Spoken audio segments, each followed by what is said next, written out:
নমস্কার। একে একে সমস্ত নিয়ম কিন্তু বদলে যাচ্ছে। এবার পড়েছে আধার কার্ডের পালা। আপনি সহজেই চাইলে কিন্তু আর আধার কার্ড পাবেন না। আপনাকে কিন্তু আধার কার্ড পেতে গেলে 180 দিন কিন্তু ওয়েট করতে হবে।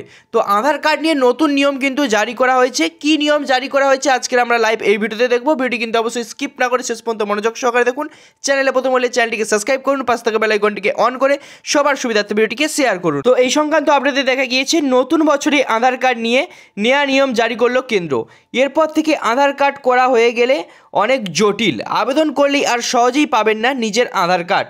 কেন্দ্রীয় সরকার নিয়ে এসেছে যতক্ষণ না পর্যন্ত আবেদনকারীর সম্পূর্ণ ভেরিফিকেশন হবে ততক্ষণ পর্যন্ত আর আধার কার্ড তৈরি হবে না। এতদিন ইউডিআইর আইডেন্টিফিকেশান অফ ইন্ডিয়া পোর্টালে আবেদন করলেই সঙ্গে সঙ্গে তৈরি হয়ে যেত আপনার আধার কার্ড। এবার ইউডিআইর আধার কার্ড লেটেস্ট নিউজে বলছে এখন থেকে এটি হতে সময় লাগবে টানা 6 মাস। আপনার যদি এখনও আধার কার্ড ইউডিআইর আধার কার্ড না হয়ে থাকে এবং নতুন আধার কার্ড ইস্যু করার কথা ভেবে থাকেন, তবে এই বিষয়টি জেনে নেওয়া অত্যন্ত জরুরি।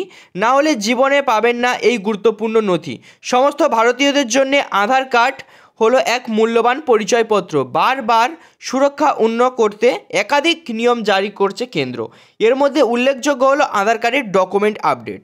তো আধার কার্ড ডকুমেন্ট এখন যদি আপনি না করে থাকেন তো অবশ্যই কিন্তু আধার কার্ডে ইউডিআইয়ের অফিসিয়াল ওয়েবসাইটে গিয়ে কিন্তু আপনি করে নিতে পারবেন। তো 31শে ডিসেম্বরের মধ্যে তা শেষ হওয়ার কথা ছিল, কিন্তু এখনও সেই তারিখ বাড়িয়ে 2024-এর 14ই মার্চ পর্যন্ত করা হয়েছে। যাই হোক, এই প্রক্রিয়া মেটাতে না মেটাতে আবারও নতুন নিয়ম সরকার সূত্রের খবর। যেমনভাবে কোনো ব্যক্তি পাসপোর্ট তৈরি করতে গেলে তার ব্যক্তিগত তথ্য প্রমাণসহ মারফত ভেরিফিকেশান করতে হয়, তেমনই কিন্তু ইউডিআইয়ের আধার কার্ডেও কিন্তু ভেরিফিকেশান আপনাকে করতে হবে। কোনো ব্যক্তি যদি এখন থেকে নিজের নাম আধার কার্ডে ইস্যু করতে চান, তার সমস্ত তথ্য ইউডিআই মারফত প্রথমে যাচাই করা হবে, তারপর তা পাঠানো হবে সার্ভিস প্লাস পোর্টালে, যেখানে বিভিন্ন এসএমডিএম অধিকারীরা সম্পূর্ণ ভেরিফিকেশান করবেন আবেদনকারীর সমস্ত তথ্যের, এমনকি তার শারীরিক গঠনও যাচাই করতে পারে। এর জন্য ব্যক্তিকে অবশ্যই নির্দিষ্ট স্থানে বা ইউডিআইয়ের আধার কার্ড স্থাপিত করতে হবে।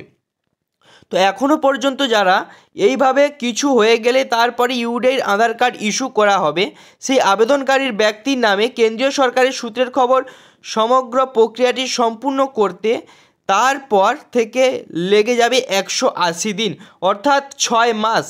আগে যেখানে আবেদন করলেই সঙ্গে সঙ্গে আধার কার্ড তৈরি হয়ে যেত, এখন আর তা হবে না। যত তাড়াতাড়ি সম্ভব এই প্রক্রিয়া চালু করতে উদ্যোগী হয়েছে কেন্দ্রীয় সরকার।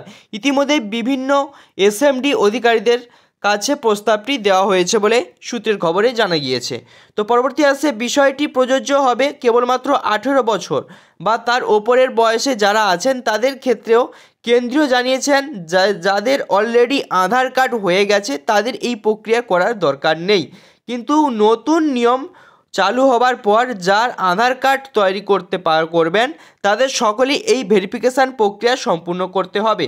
আর যদি কোনো ব্যক্তি সরকারকে ভুলভাল তথ্য দিয়ে অথবা অন্য কোনো উপায় বিভ্রান্ত করার চেষ্টা করেন, তবে আইনত করা শাস্তি পাবেন তিনি। তো বুঝতেই পারছেন নতুনও কিন্তু একদমই আপডেট এই আপডেটটি, কিন্তু আপনি চাইলেই কিন্তু সহজেই কিন্তু আর আধার কার্ড পাবেন না। আপনাকে 180 দিন অর্থাৎ 6 মাস কিন্তু ওয়েট করতে হবে, তারপরে কিন্তু আপনি আধার কার্ড পাবেন। তো চলুন, আজকে ছিল এই ছোট্ট একটি আপডেটটি ভালো লাগলে অবশ্যই লাইক, কমেন্ট, শেয়ার এবং সাবস্ক্রাইব করবেন, পাশে থাকা বেল আইকনটিকে অন করবেন, সবার সুবিধার্থে ভিডিওটিকে শেয়ার করবেন। চলুন, দেখা হচ্ছে পরবর্তী নেক্সট ভিডিওতে। ততক্ষণ টেক কেয়ার, বাই বাই।